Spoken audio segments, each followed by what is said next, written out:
നമസ്കാരം. ബിഗ് സ്റ്റോറിയിലേക്ക് സ്വാഗതം. കെ.എം. മാണിയെ സംരക്ഷിക്കുന്ന നിലപാടിനെതിരെ കോൺഗ്രസിൽ അമർഷം പുകയുന്നു. കെ.പി.സി.സി വക്താക്കളായ അജയ് തറയിലും പന്തളം സുധാകരനും ഭിന്നാഭിപ്രായവുമായി രംഗത്തെത്തി. എന്നാൽ ഈ നിലപാട് മുഖ്യമന്ത്രി ഉമ്മൻചാണ്ടിയും കെ.പി.സി.സി പ്രസിഡന്റ് വി.എം. സുധീരനും തള്ളിക്കളഞ്ഞു. കെ.പി.സി.സി വക്താവ് പന്തളം സുധാകരന്റെ ആദരണീയനായ മാണിക്കിനി വേണ്ടത് വിശ്രമം എന്ന് തുടങ്ങുന്ന ഫേസ്ബുക്ക് പോസ്റ്റിലാണ് വിയോജിപ്പിന്റെ അന്തർധ്വനികളുള്ളത്. പ്രതിപക്ഷ പത്മവ്യൂഹം ഭേദിച്ച മാണി ഇപ്പോൾ വിജയശ്രീലാളിതനാണ്. എന്നാൽ വന്ധ്യവയോധികനായ മാണി ഉജ്ജ്വലമായ മടങ്ങിവരവിനായി ഇനി മാറി നിൽക്കണം. നിലവിലെ സംഘർഷാത്മക രാഷ്ട്രീയത്തിനും അത് മാറ്റം വരുത്തും. ധനവകുപ്പ് മുഖ്യമന്ത്രി ഏറ്റെടുക്കണമെന്നും പന്തളം സുധാകരന്റെ പോസ്റ്റ് നിർദ്ദേശിക്കുന്നു. എന്നാൽ വിവാദമായതോടെ ഫേസ്ബുക്ക് പോസ്റ്റ് പന്തളം സുധാകരൻ പിൻവലിച്ചു. വ്യക്തിപരമായി ഞാനൊരു അഭിപ്രായം പങ്കുവെച്ചത് മാത്രമാണ്. ആ അഭിപ്രായം എന്ന് പറയുന്നത് വളരെ ഹെക്റ്റിക്കായി പ്രവർത്തനം നടത്തുന്ന മാണിസാറിനെ പോലെയുള്ളവർക്ക്, അത് മാണിസാറിൽ ആരായാലും അവർക്ക് ഒരു വിശ്രമം ആവശ്യമാണ് എന്ന് പറഞ്ഞു. അത് പോസിറ്റീവായിട്ട് തന്നെയാണ് ഞാൻ പറഞ്ഞത്. മാണി ബജറ്റ് അവതരിപ്പിക്കരുതെന്ന് മുൻപ് ആവശ്യപ്പെട്ട കെ.പി.സി.സി വക്താവ് അജയ് തറയിൽ വിയോജിപ്പുകളിൽ മാറ്റമില്ലെന്ന് സൂചിപ്പിച്ചു. ഞങ്ങൾക്കൊന്നും ശബ്ദിക്കാൻ നിവൃത്തിയില്ല, ഞങ്ങൾ ആരും ഇക്കാര്യത്തിൽ പ്രതികരിക്കുന്നില്ല. എന്നാൽ വക്താക്കളുടെ പരാമർശങ്ങൾ തള്ളിയ മുഖ്യമന്ത്രി ഇവരെ എന്ത് ചെയ്യണമെന്ന് കെ.പി.സി.സി പ്രസിഡന്റ് തീരുമാനിക്കുമെന്നും വ്യക്തമാക്കി. പാർട്ടി ലീഡർ എന്ന നിലയിൽ UDFന്റെ ചെയർമാൻ എന്നുള്ള നിലയിൽ ഞാൻ പറഞ്ഞിട്ടുണ്ട്, മറിച്ചുള്ള അഭിപ്രായം ഒന്നും പാർട്ടിയുടെ അഭിപ്രായമല്ല. വക്താക്കൾക്കുള്ള മാർഗനിർദ്ദേശം കർശനമാക്കുമെന്ന് വി.എം. സുധീരനും അറിയിച്ചു. ചില വക്താക്കളുടെ ഭാഗത്തു നിന്ന് വന്ന അഭിപ്രായങ്ങളും പ്രതികരണങ്ങളും പാർട്ടിയുടെ നയമല്ല. കഴിഞ്ഞ ദിവസം കെ.പി.സി.സി സർക്കാർ വിശാല ഏകോപന സമിതി യോഗത്തിലും മാണി അനുകൂല സമീപനത്തിനെതിരെ നേതാക്കൾ രംഗത്തെത്തിയിരുന്നു. റിപ്പോർട്ടർ, തിരുവനന്തപുരം. ഈ വിഷയമാണ് ഇന്ന് ബിഗ് സ്റ്റോറി ചർച്ച ചെയ്യുന്നത്. കോൺഗ്രസ് വക്താവ് ശ്രീ അജയ് തറയിൽ, Shri Jacob George, advocate Jaishankar എന്നിവരാണ് ഇപ്പോൾ ഈ ചർച്ചയിൽ പങ്കെടുക്കുന്നത്. ശ്രീ അജയ് തറയിൽ, ഇതുപോലുള്ള വക്താക്കൾ കോൺഗ്രസ്സിന് വേണോ എന്ന് പാർട്ടി തീരുമാനിക്കട്ടെ എന്നാണ് മന്ത്രിസഭാ യോഗത്തിന് ശേഷം, മാണിയുടെ വിമർശനത്തിന് ശേഷം ഉമ്മൻചാണ്ടി മാധ്യമങ്ങളോട് പറഞ്ഞത്. കോൺഗ്രസ് വക്താക്കൾ ആരായിരിക്കണം, അത് നിശ്ചയിക്കുന്നത് കെ.എം. മാണിയാണോ? അല്ല, അത് പാർട്ടിയാണ് തീരുമാനിക്കുന്നത് എന്നാണല്ലോ മുഖ്യമന്ത്രി പറഞ്ഞത്. തീർച്ചയായിട്ടും പാർട്ടിയാണ് അത്തരം കാര്യങ്ങളിൽ അന്തിമമായി തീരുമാനമെടുക്കുന്നത്. അതുപോലെ പാർട്ടിയുടെ നയപരമായ കാര്യങ്ങൾ പറയേണ്ടത് പാർട്ടി പ്രസിഡന്റും അതുപോലെ പാർലമെന്ററി പാർട്ടി ലീഡർ എന്ന നിലയിൽ മുഖ്യമന്ത്രിയുമാണ്. അത് അവരുടെ അഭിപ്രായം എന്താണ് എന്ന് വ്യക്തമായി പറഞ്ഞു കഴിഞ്ഞു. അത് ശരിയായ പാർട്ടി നിലപാട് തന്നെയാണ്. പിന്നെ വക്താക്കൾ പാർട്ടികൾക്ക് വേണ്ടി പാർട്ടിയുടെ അഭ്യുദയകാംക്ഷികളുടെ ഹൃദയത്തുടിപ്പുകൾക്കനുസരിച്ച് അവരുടെ വിഷയങ്ങൾ പാർട്ടി പ്രവർത്തകരിലേക്ക് എത്തിക്കാൻ വേണ്ടി നിയോഗിക്കപ്പെട്ട ഒരു കൂട്ടം ആളുകളാണ്. തീർച്ചയായിട്ടും അവർ പറയുന്ന അഭിപ്രായങ്ങൾ അത് വ്യക്തിപരമായിരിക്കാം, അല്ലെങ്കിൽ പാർട്ടിയുടേതായിരിക്കാം, പലതരത്തിലാകും. അതൊരു ഔദ്യോഗികമായ നിലപാടല്ല എന്ന് മുഖ്യമന്ത്രിയും അതുപോലെ കെ.പി.സി.സിയും വ്യക്തമാക്കി കഴിഞ്ഞു. അത് ശരിയായ ഒരു വേർഷനാണ്. ശ്രീ അജയ് തറയിൽ, ഒന്ന് രണ്ട് കാര്യങ്ങൾ. ഇപ്പോൾ കെ.എം. മാണിയുടെ പാർട്ടിയുടെ നേതാവായ പി.സി. ജോർജ് തുടർച്ചയായി കോൺഗ്രസ് പാർട്ടിയെയും മുഖ്യമന്ത്രിയെയും മറ്റ് മന്ത്രിമാരെയും UDF സംവിധാനത്തെ ആകെ തന്നെയും വിമർശിച്ചിരുന്നു. ആ സമയത്തെല്ലാം തന്നെ പി.സി. ജോർജിന് ചില നിയന്ത്രണങ്ങൾ കൊണ്ടുവരണം എന്ന് പാർട്ടി കെ.പി.സി.സി ആവശ്യപ്പെട്ടു. അതനുസരിച്ച് കെ.എം. മാണിയോട് സംസാരിച്ചു. പക്ഷെ ഒരു നിയന്ത്രണവും ഇല്ലാതെ പി.സി. ജോർജ് അദ്ദേഹത്തിൻ്റെ മുഖ്യമന്ത്രിക്കും കെ.പി.സി.സി പ്രസിഡന്റിനും ടി.എം. പ്രതാപനും വി.ഡി. സതീശനും എല്ലാം എതിരായ വിമർശനങ്ങളുമായി മുന്നോട്ട് പോയി. ഇവിടെ ഇപ്പോൾ അതല്ല. ഇവിടെ താങ്കളാകട്ടെ അല്ലെങ്കിൽ പന്തളം സുധാകരനാകട്ടെ കോൺഗ്രസ് പാർട്ടിയുടെ ചില അഭിപ്രായങ്ങൾ ചില വിഷയങ്ങളുമായി ബന്ധപ്പെട്ട് പങ്കുവച്ചു. ഇപ്പോൾ പന്തളം സുധാകരൻ എന്താണെന്ന് ഫേസ്ബുക്കിൽ എഴുതിയത്, അതായത് മാണി ഇനി വിശ്രമിക്കട്ടെ, അങ്ങനെ മാണി വിശ്രമിക്കുകയാണെങ്കിൽ ഇപ്പോഴത്തെ രാഷ്ട്രീയ സംഘർഷാവസ്ഥ ഒഴിവാക്കാം, ഉമ്മൻചാണ്ടി ആ വകുപ്പ് ഏറ്റെടുക്കട്ടെ. ഇതാണ് അദ്ദേഹം ഫേസ്ബുക്കിൽ എഴുതിയത്. താങ്കൾ തന്നെ ഇക്കാര്യം വളരെ നേരത്തെ മറ്റൊരു സാഹചര്യത്തിൽ പറഞ്ഞിരുന്നു. അപ്പോൾ ഇത്തരം അഭിപ്രായ പ്രകടനങ്ങൾ പറയുമ്പോൾ കെ.എം. മാണി ക്ഷുഭിതനാകുന്നു, കെ.എം. മാണിയുടെ അഴിമതിയെക്കുറിച്ച് മിണ്ടരുത് എന്ന് പറയുന്നു. ഉടൻ തന്നെ മുഖ്യമന്ത്രിയും കെ.പി.സി.സി പ്രസിഡന്റും ഇത് അംഗീകരിക്കുന്നു. അപ്പോൾ UDFനെ നയിക്കുന്നത് കോൺഗ്രസ് പാർട്ടിയാണോ അതോ ഘടകകക്ഷികളാണോ? ഈ ഒരു സംശയം സ്വാഭാവികമല്ലേ? ഈ ചോദ്യമാണ് ഞങ്ങൾ ചോദിച്ചുകൊണ്ടിരിക്കുന്നത്. ഇതേ ചോദ്യം തന്നെയാണ് ഞങ്ങൾക്കും ചോദിക്കാനുള്ളത്. അതിന് ഉത്തരം കിട്ടാത്തൊരവസ്ഥയാണ്. ഏതായാലും എല്ലാത്തിനും ഒരു പരിഹാരം കാണുമെന്ന വിശ്വാസമാണ് ഞങ്ങൾക്കൊക്കെ ഉള്ളത്. ശ്രീ അജയ് തറയിൽ മറ്റൊരു സംശയം. ഇപ്പോൾ താങ്കളും പന്തളം സുധാകരനും അഭിപ്രായ പ്രകടനം നടത്തുമ്പോൾ മാത്രം ഇത്തരത്തിൽ ഒരു വക്താക്കൾ പാർട്ടിക്ക് വേണമോ എന്ന ചോദ്യം ഉമ്മൻചാണ്ടി പരസ്യമായി ഉയർത്തുന്നു മാധ്യമങ്ങളോട്. അത് ഏതാണ്ട് 1:15 ഇന്ന് ഉച്ചയ്ക്ക്. അതിനുശേഷമാണ് KPCC പ്രസിഡന്റ് അഭിപ്രായ പ്രകടനം നടത്തുന്നത്. അപ്പോൾ കോൺഗ്രസ് വക്താക്കളെ പരസ്യമായി തള്ളിപ്പറയാതെ അങ്ങനെയാണെങ്കിൽ KPCC പ്രസിഡന്റുമായി ആലോചിച്ച് അതിനൊരു ക്രമം കൊണ്ടുവരികയല്ലേ ചെയ്യേണ്ടത്? അതോ നിങ്ങൾ ചെയ്തത് തെറ്റാണെങ്കിൽ ആ തെറ്റിനെ അതേ രീതിയിൽ തന്നെ മാധ്യമങ്ങളോട് പാർട്ടിയിൽ ചർച്ച ചെയ്യാതെ നിങ്ങളോട് തിരുത്തണമെന്ന് പറയാതെ പരസ്യമായി ഇത് ഞങ്ങൾക്ക് ബാധ്യതയാണ്, ഈ പന്തളം സുധാകരനും ഈ അജയ് തറയിലും ഈ 2 വക്താക്കൾ ഇവരെ എന്താണ് ഇനി ചെയ്യേണ്ടത് എന്ന് ചോദിക്കുന്ന ആ രീതി അത് ശരിയാണോ? ഉന്നത നേതാക്കന്മാർക്ക് എന്തുമാകാമല്ലോ പ്രകാശ്. അല്ല, അങ്ങനെയാണെങ്കിൽ മറ്റൊരു കാര്യം, ഇപ്പോൾ മുഗൾ വാസനിക് പങ്കെടുത്ത KPCC ഭാരവാഹികളുടെ യോഗമുണ്ടായിരുന്നു. KPCC വൈസ് പ്രസിഡന്റായ VD സതീശൻ ആ യോഗത്തിൽ പറഞ്ഞു, ഇവിടെ കേരളത്തിലുള്ള അന്യസംസ്ഥാന തൊഴിലാളികൾ ഒഴികെ മറ്റാരും KM മാണി അഴിമതിക്കാരനല്ല എന്ന് വിചാരിക്കുന്നില്ല, വിശ്വസിക്കുന്നില്ല എന്ന്. അതിന് തൊട്ട് പിന്നാലെ VD സതീശൻ വീണ്ടും ഫേസ്ബുക്കിൽ UPA സർക്കാരിൻ്റെ പതനം അഴിമതിയുമായി ബന്ധപ്പെട്ടാണ് എന്ന് പറഞ്ഞുകൊണ്ട് അതിൽ നിന്ന് കേരളം പാഠം പഠിക്കണം എന്നാവശ്യപ്പെട്ടുകൊണ്ട് ഈ അഴിമതിക്കെതിരെ ഒരു നിലപാടെടുത്തു. എന്തുകൊണ്ട് KPCC വൈസ് പ്രസിഡന്റ് ഫേസ്ബുക്ക് പോസ്റ്റിനെയോ അദ്ദേഹത്തിൻ്റെ വിമർശനത്തെയോ തിരുത്താൻ തയ്യാറാകുന്നില്ല? നിങ്ങളെപ്പോലുള്ളവർ ദുർബലരാണ്, അതുകൊണ്ട് ദുർബലരെ അങ്ങോട്ട് തള്ളി നീക്കാം, മാണിയെ സന്തോഷിപ്പിക്കാം എന്നാണോ? ബലവും ദുർബലയുമല്ല, സതീശൻ MLA ആയതുകൊണ്ടാണ്. മനസ്സിലായില്ല? സതീശൻ MLA ആയതുകൊണ്ടാണ്. അതായത് MLA ആണെങ്കിൽ ആകാം. അങ്ങനെയാണെങ്കിൽ മറ്റൊരു കാര്യം, ഇപ്പോൾ VD സതീശൻ പല പ്രാവശ്യം പാർലമെന്ററി പാർട്ടി എല്ലാം ആവശ്യപ്പെട്ടു ഈ KM മാണിക്കെതിരെ പ്രതിപക്ഷം നടത്തുന്ന സമരത്തെ പ്രതിരോധിക്കണമെന്ന്. അനങ്ങാൻ തയ്യാറായില്ല VD സതീശൻ, നിശബ്ദമായിരുന്നു. എനിക്ക് വയ്യ എന്ന് പറഞ്ഞു. VD സതീശൻ ഈ ബഹളത്തിലൊന്നുമില്ലാതെ KB ഗണേഷ് കുമാറിനെ പോലെ മാറി നിന്നു. അതും നിർദ്ദേശം ലംഘിച്ചല്ലോ MLA ആണെങ്കിലും. അതെ, MLAക്ക് ഒരു പ്രത്യേക പരിഗണനയുണ്ടല്ലോ, കാരണം എണ്ണം വളരെ കുറവല്ലേ ഭൂരിപക്ഷത്തിന്റെ കാര്യത്തിൽ.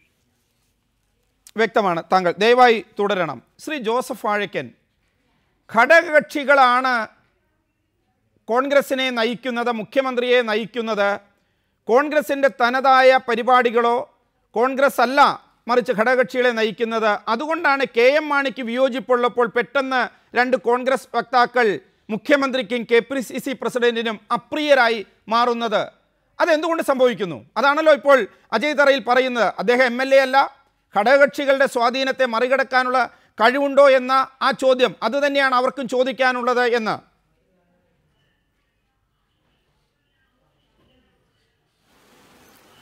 പ്രകാശിന്റെ ചോദ്യങ്ങളെല്ലാം ഭാവനയിൽ നിന്നുള്ള ചോദ്യങ്ങളാണ്. കാരണം KM മാണി ആരോട് പറഞ്ഞു എന്നാണ്. KM മാണി ചിലപ്പോൾ അദ്ദേഹത്തിന്റെ പരിഭവം ദുഃഖങ്ങളൊക്കെ ആരോടെങ്കിലും പറഞ്ഞെന്നിരിക്കാം. ഒരു പാർട്ടി ഇപ്പൊ ഏത് ഘടകകക്ഷിയാണെങ്കിലും ഒരു കക്ഷിക്കകത്ത് ആരെങ്കിലും വിമർശിച്ചാൽ ആ കക്ഷി ഇടപെടുന്നതിൽ ക്ഷമിക്കണം ശ്രീ ജോസഫ് വാഴക്കൻ. ഇന്ന് PP തങ്കച്ചൻ വാർത്താ സമ്മേളനത്തിന് ശേഷം പറഞ്ഞതാണ് KM മാണി പ്രതിഷേധം ഉന്നയിച്ചു. ആ പ്രതിഷേധത്തെ തുടർന്ന് KM മാണിയെ പ്രതിഷേധം അറിയിച്ചു UDF യോഗത്തിലെന്ന് PP തങ്കച്ചൻ പറഞ്ഞതാണ് ഈ വക്താക്കളെ കുറിച്ച്. PP തങ്കച്ചന്റെ വാർത്താ സമ്മേളനം ഉണ്ടായിരുന്നു. ഞാൻ സങ്കല്പത്തിൽ നിന്ന് പറയുന്നതേ അല്ല. അതല്ല ഞാൻ പറഞ്ഞത്. KM മാണിക്ക് പ്രതിഷേധം പറയാനും പരിഭവം പറയാനും അവകാശമുണ്ട്. എന്നെക്കുറിച്ചോ അതല്ലെങ്കിൽ കോൺഗ്രസ് നേതാക്കളെ കുറിച്ച് മറ്റൊരു ഘടകകക്ഷി നേതാവ് പറഞ്ഞാലും ആ പാർട്ടിയുടെ നേതൃത്വത്തോട് ഘടകകക്ഷികൾ ഈ കോൺഗ്രസ് നേതൃത്വം പരാതി പറയും. അത് ഒരു മുന്നണി സംവിധാനത്തിൽ അതൊരു ആവശ്യമുള്ള കാര്യമല്ലേ? നമ്മൾ അനാവശ്യമായിട്ട് ആരെങ്കിലും ഒരു ഘടകകക്ഷിയുടെ നേതാവിനെ ആക്ഷേപിച്ചാൽ സ്വാഭാവികമായും അവർ അതിനെതിരെ പരാതി പറയും. ആ പരാതി പറയുന്നതിനൊക്കെ എത്രയോ മുമ്പ് തന്നെ UDF യോഗം ഉച്ച കഴിഞ്ഞല്ലേ നടന്നത്. രാവിലെ തന്നെ പാർട്ടി അതിൻ്റെ നിലപാട്, പാർട്ടിയുടെ പ്രസിഡന്റും കേരളത്തിൻ്റെ മുഖ്യമന്ത്രിയും ആ നിലപാട് പറഞ്ഞു കഴിഞ്ഞല്ലോ. അപ്പോൾ പിന്നെ അതിനകത്ത് പിന്നെ KM മാണി ഡിക്റ്റേറ്റ് ചെയ്തു എന്നൊക്കെ പറയുന്നതിൽ എന്താ അർത്ഥമിരിക്കുന്നത്? കോൺഗ്രസ് പാർട്ടിക്ക് പ്രഖ്യാപിതമായ ഒരു നയമുണ്ട്, ഈ കാര്യത്തിലൊരു നിലപാടുണ്ട്. ആ നിലപാടിന് വിരുദ്ധമായി പാർട്ടി വക്താക്കൾ സംസാരിക്കാൻ പാടില്ല ശ്രീ ജോസഫ് വാഴക്കൻ. പാർട്ടി വക്താക്കൾ കോൺഗ്രസിന്റെ ശ്രീ ജോസഫ് വാഴക്കൻ, നമ്മൾ പുറത്തുനിന്ന് നോക്കുമ്പോൾ പാർട്ടി വക്താക്കൾ കോൺഗ്രസിന്റെ നയനിലപാടുകളെയല്ല വിമർശിച്ചത്, മറിച്ച് കോൺഗ്രസ് ശക്തിപ്പെട്ട് മുന്നോട്ട് വരുന്നതിന് വേണ്ടി അതിലൊരു ഘടകകക്ഷി മന്ത്രിക്കെതിരെ അഴിമതി ആരോപണം ഉയർന്നിരിക്കുന്നു. ഈ കഴിഞ്ഞ ദിവസം ചേർന്ന പാർട്ടിയുടെ യോഗത്തിലാണെങ്കിലും DCC പ്രസിഡന്റുമാർ സംസാരിച്ച യോഗത്തിലാണെങ്കിലും ഇത്തരത്തിലുള്ള ഭിന്നാഭിപ്രായങ്ങൾ വന്നു. അപ്പോൾ അങ്ങനെ വരുമ്പോൾ രണ്ട് വക്താക്കൾ പറയുകയാണ് ഇത് ശരിയല്ല എന്ന് പറയുകയാണ്. അപ്പോൾ അഴിമതിക്കെതിരെ സംസാരിക്കാൻ പാടില്ല, വക്താക്കളെ പാർട്ടിയുടെ അധികാരം ഉപയോഗിച്ച് നിശബ്ദനാക്കിക്കൊണ്ട് KM മാണിയുടെ അഴിമതി അത് മാച്ചുകളയാൻ കഴിയുമോ കോൺഗ്രസിന്?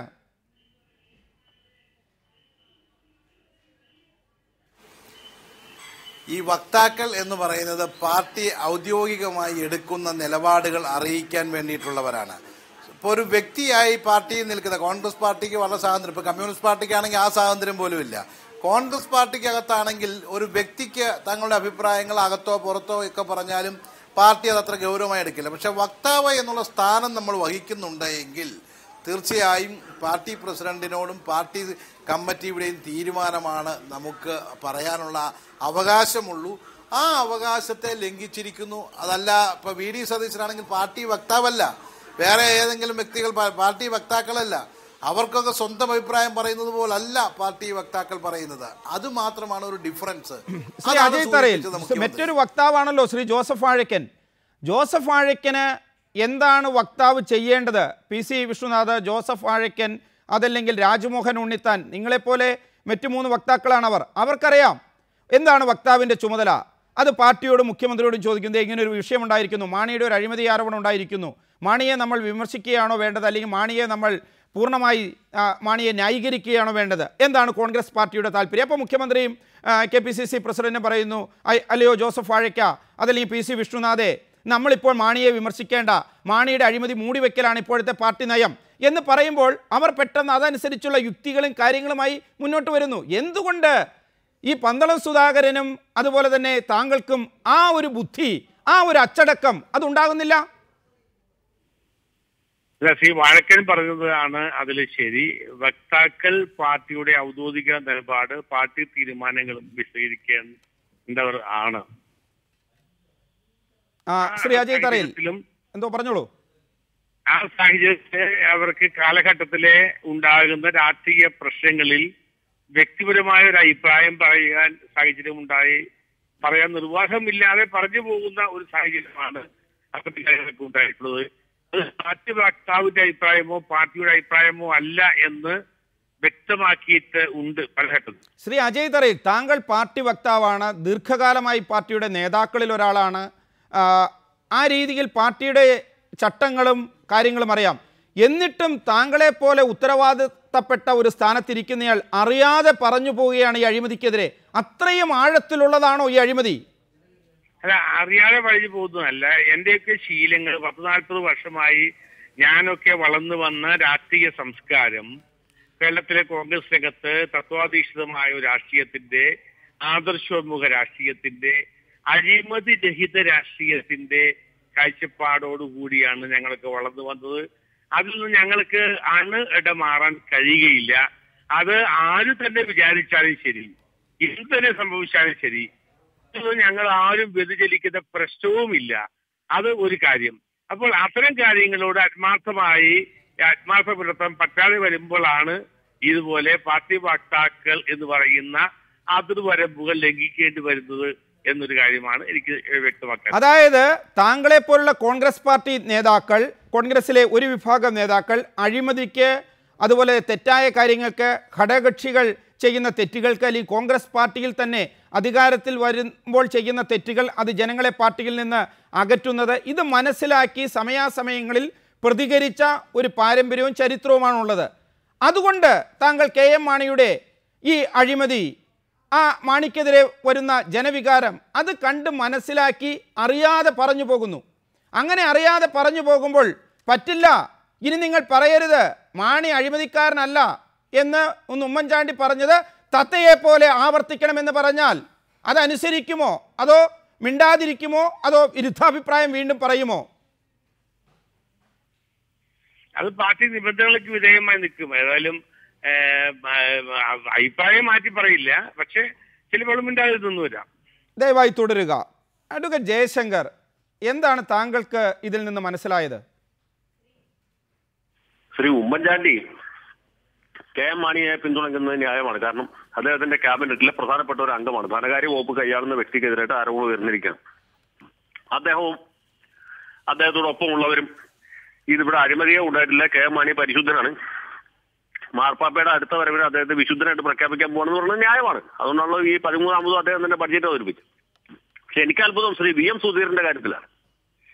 അദ്ദേഹത്തെ പോലെ ആദർശത്തിന്റെ അവസാന വാക്കായിരുന്ന ഒരാൾ യാതൊരു ലജ്ജയും ഇല്ലാതെ ഉളുപ്പുമില്ലാതെ കെ.എം. മാണിയെ പോലെ അഴിമതിക്കാരനാണെന്ന് ലോകർക്ക് എല്ലാവർക്കും അറിയാവുന്ന, അരിയാഹാരം കഴിക്കുന്നവർക്ക് മാത്രമല്ല പ്രമേഹം ഉള്ളതുകൊണ്ട് ഗോതമ്പ് കഴിക്കുന്നവർക്ക് വരും വ്യക്തമുള്ള, നമ്മുടെ സുഹൃത്തായിട്ടുള്ള വി.ഡി. സതീശൻ പറഞ്ഞ പോലെ അന്യസംസ്ഥാന തൊഴിലാളികൾ ഒഴിച്ച് ബാക്കി എല്ലാവർക്കും അറിയാവുന്ന ഒരാൾക്ക് വേണ്ടി വക്കാലത്ത് പിടിക്കുന്നത് കാണുമ്പോൾ ലജ്ജ തോന്നുകയാണ്.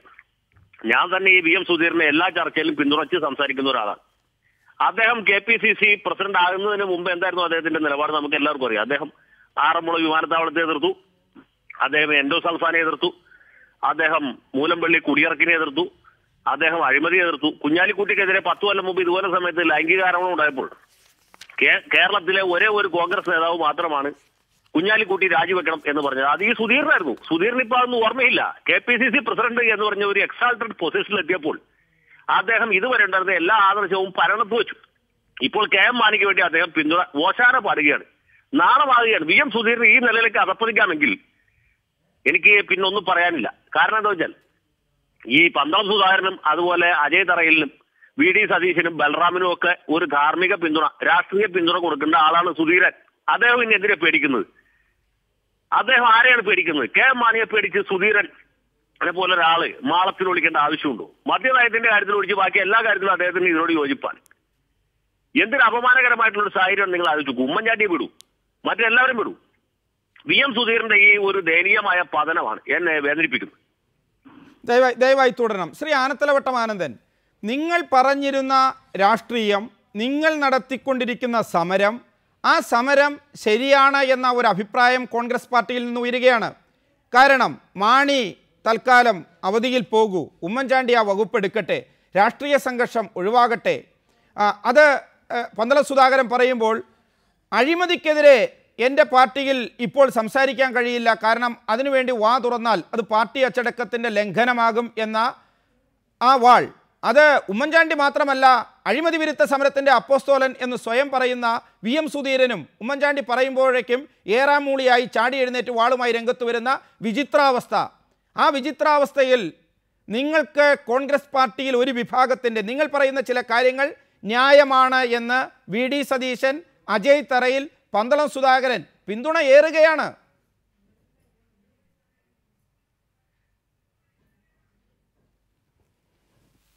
ഇവരെല്ലാം ഇത് പറയാൻ അവരെ പ്രേരിപ്പിച്ചത് കോൺഗ്രസിൻ്റെ ചരിത്രം മനസ്സിലാക്കിയിട്ടാണ്. ഇന്ദിരാഗാന്ധി മരിച്ചതിന് ശേഷം രാജീവ് ഗാന്ധി ഇന്ത്യയുടെ പ്രധാനമന്ത്രിയായി. ആ രാജീവ് ഗാന്ധി ചോർ ഹായ് എന്ന് പറഞ്ഞ് ബൊഫേഴ്സ് അഴിമതി കേസ് വന്നതോടുകൂടി എന്താണ് സംഭവിച്ചതെന്നറിയാമല്ലോ. വമ്പിച്ച ഭൂരിപക്ഷത്തോടുകൂടി ജയിച്ച അധികാരത്തിൽ നിന്ന് രാജീവ് ഗാന്ധിയുടെ ഭരണം പോയി, വേറെ VP സിംഗും കൂട്ടരും അധികാരത്തിൽ വരാനിടയായി. ഇപ്പം മൻമോഹൻ സിംഗ്, കോൺഗ്രസിന് നല്ല ഭൂരിപക്ഷം ഉണ്ടായിരുന്നല്ലോ, 404 അംഗങ്ങളുടെ മെജോറിറ്റിയോടുകൂടി ഭരിച്ചാണല്ലോ മൻമോഹൻ സിംഗ്. ആ മൻമോഹൻ സിംഗിന്റെ ഗവൺമെന്റിനെ കുറിച്ച് ഇതേപോലെ 2G സ്പെക്ട്രം, കൽക്കരി കുംഭകോണം, കോമൺവെൽത്ത് ഗെയിംസ്, തൊട്ടതിലൊക്കെ അഴിമതി. ഇന്ത്യയിലെ ജനങ്ങൾ എങ്ങനെയാ തീരുമാനിച്ചത്? കോൺഗ്രസിന് എന്താ സംഭവിച്ചത്? പഴയ ചരിത്രം അവിടെ നിൽക്കട്ടെ. ഇവിടെ ശ്രീ ആനത്തലവട്ടം പഴയ ചരിത്രം പറഞ്ഞു നിൽക്കല്ലേ. കാരണം ഇവിടെ ഇത്രയും നാൾ നിങ്ങൾ പറഞ്ഞത് കെ.എം. മാണിയെ മാറ്റിയാൽ മതി, കെ.എം. മാണിയാണ് അഴിമതിക്കാരൻ. ഇന്നത്തോടു കൂടി ചിത്രം മാറിയില്ലേ? മാണി അഴിമതിക്കാരനല്ല എന്ന് താൻ വിശ്വസിക്കുന്നു എന്ന് ശ്രീ ഉമ്മൻചാണ്ടി പറയുന്നു. മാത്രമല്ല മാണിക്കെതിരെ, മാണി അഴിമതിക്കാരനാണ് എന്ന ഒരു സ്വരം കോൺഗ്രസ് പാർട്ടിയിൽ ഉയരാൻ പാടില്ല എന്ന അച്ചടക്കത്തിൻ്റെ ബുൾഡോസർ പാവം പന്തളം സുധാകരനും അതുപോലെ തന്നെ അജയ് തറയിലിന് നേരെ ഉരുട്ടുന്നു. അപ്പോൾ നിങ്ങളുടെ മുദ്രാവാക്യം മാറാൻ സമയമായില്ലേ? കെ.എം. മാണി മാത്രം നടത്തുന്ന ഒരു ഏർപ്പാടേ അല്ല എന്ന് ഉമ്മൻചാണ്ടി ആവർത്തിച്ച് പറയുകയാണ്. ഞാനാണ് ഇതിന് സപ്പോർട്ട്, ഞാനാണ് ഇതിന് പിന്തുണ, എൻ്റെ പാർട്ടിയിൽ നിന്ന് ഇതിനൊരു എതിരഭിപ്രായം പാടില്ല. നിങ്ങൾ പഴയ കാര്യം, മരിച്ചുപോയവരുടെ കാര്യം പറയാതെ യഥാർത്ഥ വസ്തുതയിലേക്ക് വരൂ.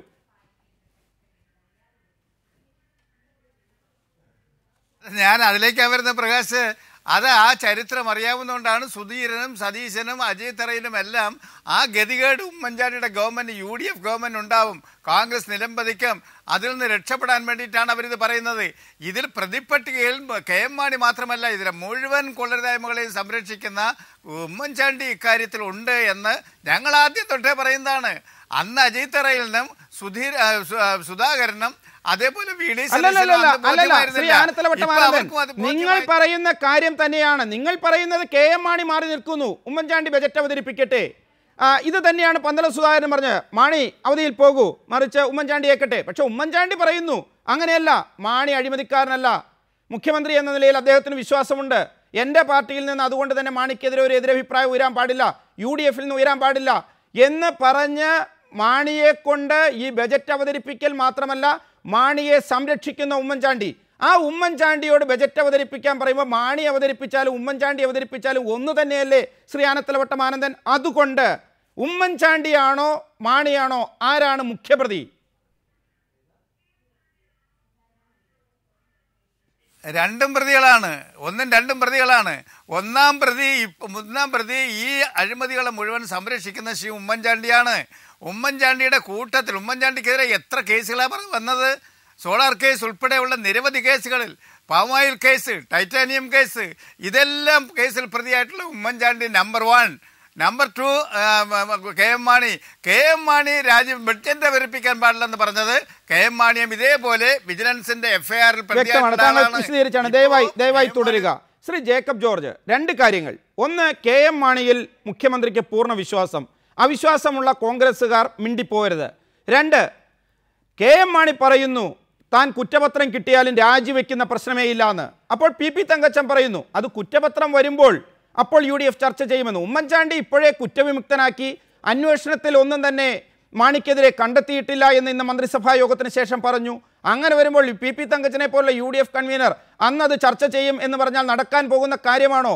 അതിൽ മിണ്ടാതിരിക്കാനല്ലേ അജയ് തറയിലിനും പന്തളം സുധാകരനും VD സതീശനും എല്ലാം കഴിയൂ. ഉമ്മൻചാണ്ടി കരുണാകരനെ ഘടകകക്ഷികളെ ഉപയോഗിച്ച് മാറ്റിയതിൽ നിന്ന് ലഭിച്ച പാഠം, അതായത് ഘടകകക്ഷികളുടെ പിന്തുണയില്ലാതെ തുടരാൻ കഴിയില്ല എന്ന ചരിത്ര പാഠം പഠിച്ചുകൊണ്ട് എന്ത് ചെയ്താലും ഇവരെ സംരക്ഷിക്കുകയും ഇവരോടൊപ്പം നിൽക്കുകയും ചെയ്യുന്ന സവിശേഷമായ ഒരു രാഷ്ട്രീയ സാഹചര്യത്തിൻ്റെ ആവർത്തനം, ഇത് മറികടക്കാൻ ആർക്കെങ്കിലും കഴിയുമോ? അല്ല, ഉമ്മൻചാണ്ടിക്ക് ഇപ്പോൾ ഈ രാഷ്ട്രീയ കക്ഷികളെയൊക്കെയും പിന്തുണച്ചില്ലേ പറ്റുകയുള്ളൂ. അവരുടെ ഏക രക്ഷിതാവ് ഇപ്പോൾ ഉമ്മൻചാണ്ടിയാണ്, യാതൊരു സംശയമില്ല. KM മാണിക്ക് നന്നായിട്ട് അറിയാം. KM മാണി ഇടഞ്ഞാൽ ഈ ഗവൺമെന്റ് താഴെ പോവുകയും ചെയ്യും, അതിന് സംശയമില്ല. പക്ഷെ ഒരു കാര്യം, നമ്മുടെ അജയ് തറയിലിന്റെ ശബ്ദമൊക്കെ പതുങ്ങിപ്പോയില്ലേ? ഇപ്പോ വാക്കുകൾ പുറത്തേക്ക് വരുന്നില്ല, ഒരു വാചകം പോലും പൂർത്തിയാക്കാൻ പറ്റുന്നില്ല. പന്തളം സുധാകരൻ ഫേസ്ബുക്ക് പേജ് പിൻവലിച്ചു കഴിഞ്ഞിരിക്കുന്നു. ഈ കാലത്ത് ഇവരുടെയൊക്കെ മുമ്പ് ആന്റണിയും ഈ പന്തളം സുധാകരന്റെ ഫേസ്ബുക്ക് പേജ്, ഒറ്റ ഉദാഹരണം, KM മാണിയുടെ കൂടെ എഴുതി ചേർക്കേണ്ട പേരുകളല്ലേ? നിങ്ങൾ ഇത്രയും വയസ്സായില്ലേ, ഒന്ന് കുറച്ച് വിശ്രമിക്കാൻ. ആരോടൊക്കെ പറയാവുന്നത്? ആന്റണിയോട് പറയാം, വയലാർ രവിയോട് പറയാം, PJ കുര്യനോട് പറയാം. എന്താ ധൈര്യമില്ലാത്തത് പന്തളം സുധാകരന്? അതിൽ മുമ്പ് AK ആന്റണി AICC യോഗത്തിൽ, അടിയന്തരാവസ്ഥ കാലത്ത് നടന്ന AICC യോഗത്തിൽ അടിയന്തരാവസ്ഥ എതിർത്തയാളാണ്. അതിനോട് കാണിച്ച പാരമ്പര്യമാണ് ആന്റണി പാരമ്പര്യം. പക്ഷേ ഇന്നിപ്പോൾ എതിരെ ഒരു ചെറിയ നേതാക്കന്മാർ ചെറുപേരിൽ ഉയർത്തിയപ്പോഴത്തേക്ക് നേതാക്കൾ വലിയ ശബ്ദം ഉയർത്തുന്നെങ്കിൽ അതിന്റെ അർത്ഥം ഇപ്പോഴത്തെ പുതിയ തലമുറയ്ക്ക്, അടുത്ത 2ാം തലമുറയ്ക്ക്, ഈ മുതിർന്ന തലമുറയെ ഇപ്പോഴും പേടിയാണ്. അവരിങ്ങനെ വ്യക്തമാണ് താങ്കൾ പറയുന്നത്. ശ്രീ അജയ് തറയിൽ, അവസാനമായി, അതായത് KM മാണി പറഞ്ഞു കഴിഞ്ഞു, FIR പോകട്ടെ, അതിലാണല്ലോ താങ്കളൊക്കെ പിടിച്ചിരിക്കുന്നത്, കുറ്റപത്രം കൊടുത്താലും ഞാൻ രാജിവെക്കില്ല എന്ന് KM മാണി വ്യക്തമാക്കിയിരിക്കുന്നു. നിങ്ങൾക്ക് എന്തെങ്കിലും ചെയ്യാൻ കഴിയുമോ? ഇപ്പോൾ ശ്രീ ജേക്കബ് ജോർജ് പറഞ്ഞതുപോലെ നിങ്ങളുടെ ഊർജം ചോർന്നു പോയോ, നിങ്ങളുടെ പാർട്ടിയിൽ പിന്തുണയില്ലാതെ പോയോ, അതോ ഇതിനോടൊക്കെ വഴങ്ങി എന്തെങ്കിലുമൊക്കെ ബാറുകാരിൽ നിന്നോ അല്ലെങ്കിൽ സോളാർ കേസിൽ നിന്നോ കിട്ടുന്നത് മേടിച്ച് എങ്ങനെയെങ്കിലും കൂടെ ആളുകളെ നിർത്തി കഴിഞ്ഞു പോവുക എന്ന അവസ്ഥയിലേക്ക് കോൺഗ്രസ് തരം താണോ? തുറന്നു പറയേണ്ട സമയമായില്ലേ? ശ്രീ അജയ് തറയിൽ.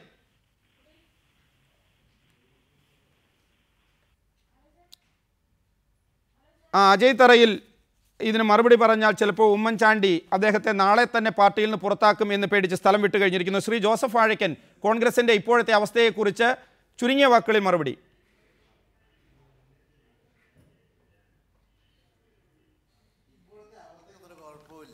374 കോടി രൂപ ഒറ്റയടിക്ക് വെട്ടിക്കൊണ്ടുപോയ പാർട്ടിയുടെ നേതാവാണ് ശ്രീ ആനത്തലവട്ടം ആനന്ദൻ അവിടെ ഇരുന്ന ആദർശത്തെക്കുറിച്ച് പറഞ്ഞത്. എത്ര അഴിമതിയായിരുന്നു, ലോട്ടറി കേസ് ഉൾപ്പെടെ എത്ര അഴിമതികളുടെ കഥകളാണ്. അതെല്ലാം പെട്ടെന്ന് ആളുകൾ 3-4 കൊല്ലം കഴിയുമ്പോൾ മറന്നുപോയെന്നായിരിക്കും ഓർത്തത്. പോട്ടെ. പിന്നെ അതേ തറയിൽ ഇവിടെ പറഞ്ഞിട്ടുള്ളത്, ഞാനൊരു കാര്യം പറയാം. 10-45 വർഷമായിട്ട് കോൺഗ്രസ് രാഷ്ട്രീയത്തിൽ വളരെ സജീവമായി നിൽക്കുന്ന ആളുകളാണ് യുവജന വിദ്യാർത്ഥി പ്രസ്ഥാനത്തിലൂടെ. ഞങ്ങൾ ആരുടെയും ചെലവിൽ ജീവിക്കുന്നവരല്ല. പക്ഷേ പാർട്ടിയോട് ഞങ്ങൾക്ക് കൂറുണ്ട്. പാർട്ടിയെ വിറ്റ് അല്ലെങ്കിൽ പാർട്ടിയെ തള്ളിപ്പറഞ്ഞ് പേരെടുക്കുന്ന പരിപാടി ഞങ്ങൾക്ക് വ്യക്തമാണ്. ജോസഫ് വാഴക്കൻ എപ്പോഴും പാർട്ടിയോട് കൂറുള്ളയാളാണ്, പാർട്ടിയോട് അടിയുറച്ചു നിൽക്കുന്നു. ഉമ്മൻചാണ്ടിക്കും പാർട്ടിക്കൂറ് ചെറുതല്ല. ഇപ്പോൾ VM സുധീരനും വലിയ പാർട്ടിക്കൂറുകാരനായി. പാർട്ടിക്കൂറ് എന്ന് പറയുന്നതിൻ്റെ പുതിയ നിർവചനം, പാർട്ടിക്കൂറ് എന്ന് പറഞ്ഞാൽ KM മാണിയോടുള്ള കൂറ്, KM മാണിയോടുള്ള കൂറ് എന്ന് പറഞ്ഞാൽ ബാറുകാരിൽ നിന്ന് മേടിച്ച പണത്തിൻ്റെ അഴിമതി മൂടി വയ്ക്കുന്ന കൂറ്. അപ്പോൾ പാർട്ടിക്കൂറ് എന്ന് പറഞ്ഞാൽ അഴിമതിയോടുള്ള കൂറ്. വളരെ നന്ദി ശ്രീ ആനത്തലവട്ടം ആനന്ദൻ, ശ്രീ ജോസഫ് വാഴക്കൻ, ശ്രീ അജയ് തറയിൽ, Shri Jacob George, advocate Jaishankar ഈ ചർച്ചയിൽ പങ്കെടുത്തതിന്. ബിഗ് സ്റ്റോറി ഇവിടെ അവസാനിക്കുന്നു. നമസ്കാരം.